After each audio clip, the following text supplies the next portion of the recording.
অনেক অ্যাপস আছে, সেখানে লগ ইন করছে, কিছু ক্লোন অ্যামাউন্ট দিচ্ছে বা ভার্চুয়াল কিছু অ্যামাউন্ট দিচ্ছে, সেখান থেকে ট্রেডিং প্র্যাকটিস করে ট্রেডিংয়ে নামছে। তবে আপনারা যারা প্রফেশনালি ট্রেডিং শেখাচ্ছেন তাদের কাছে মানুষ কেন যাবে? আমি একটা জিনিস মনে মনে কল্পনা করছি যে আমি এই জায়গাতে কিনলাম, এই জায়গাতে কেনার পর মার্কেটটা উপরে যাচ্ছে, আমি ওখানে গিয়ে বিক্রি করে দিলাম।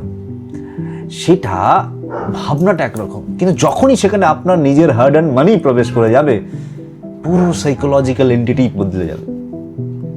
তখন আপনার হার্টবিট যেখানে 0 ছিল, এখানে মানে রকেটের গতিতে মানে মিলি সেকেন্ড কাউন্ট করে দিপ দিপ দিপ দিপ করতে শুরু করে দেবে।